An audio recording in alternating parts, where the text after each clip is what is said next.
Nós vamos falar sobre a parábola do homem rico e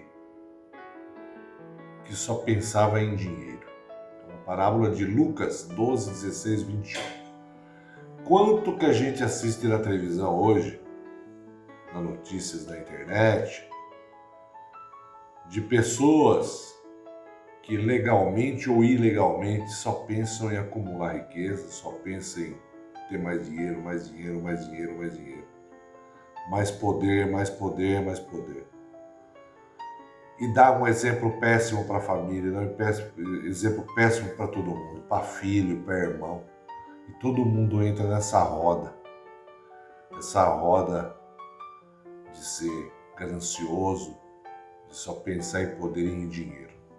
Quantas pessoas a gente conhece? Muitas pessoas. Elas passam praticamente a vida só atrás disso e acham que serão reconhecidas por isso. Eu vou ler rapidinho a passagem da parábola, Lucas 12, 16 e 21, que diz o seguinte: Então Jesus lhe contou essa parábola. A terra de certo homem rico produziu muito. Ele pensou consigo mesmo: o que eu vou fazer? Não tenho nem onde armazenar tanta colheita, de tanto que produziu. Então disse: já sei o que eu vou fazer. Vou derrubar os meus celeiros e construir outros maiores. E ali guardarei toda a minha safra e todos os meus bens. E direi a mim mesmo: você tem grande quantidade de bens, armazenados para muitos anos. Descanse, coma, beba, alegre-se.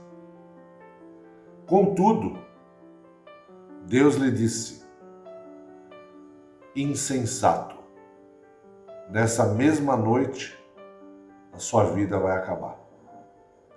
Então quem ficará com o que você guardou?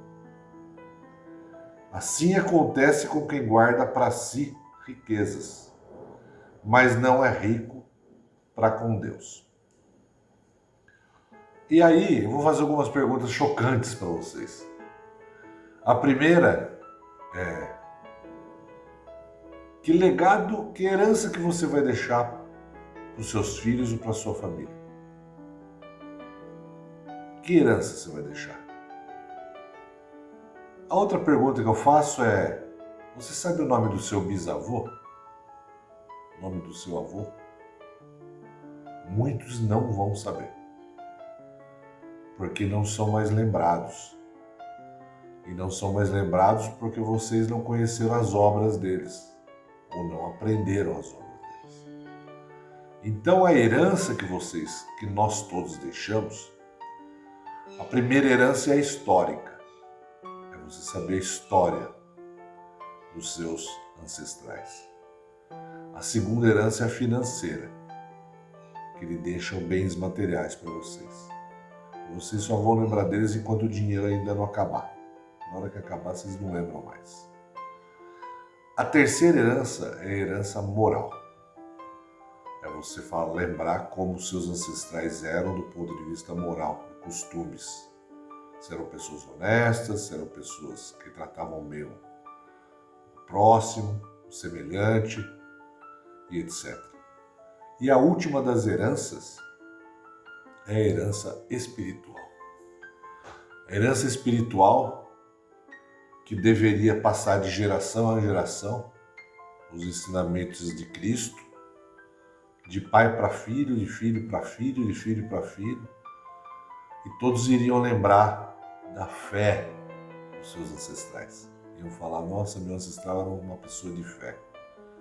Era uma pessoa que seguia os ensinamentos de Jesus Cristo. Mas eu acho que a maioria de nós não consegue falar isso. Ou porque não absorvemos, não percebemos que eles eram pessoas de fé, ou porque eles também não eram.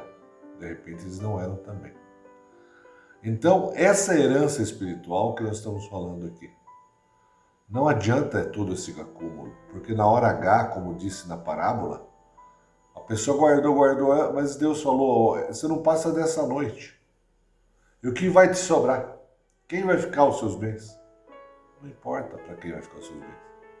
Você não vai levar nada. E quão preparado você está para a sua nova vida espiritual?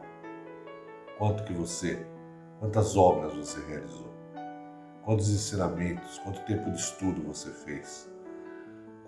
Quanta caridade você realizou? É um ponto para reflexão, não é? E aí a gente vê as pessoas na televisão, na internet, que ficam 24 horas por dia pensando em corrupção, em roubar, em explorar os demais, os mais fracos. A gente vê o dia inteiro isso aí. Vamos gastar nosso tempo não olhando para isso. Vamos gastar nosso tempo olhando para a nossa herança espiritual que nós vamos deixar para os nossos filhos, para os nossos netos. Essa herança, ela é mais valiosa que o ouro e que a moeda. Então, essa é a mensagem de hoje. Fiquem com Deus, graça e paz. Até a próxima.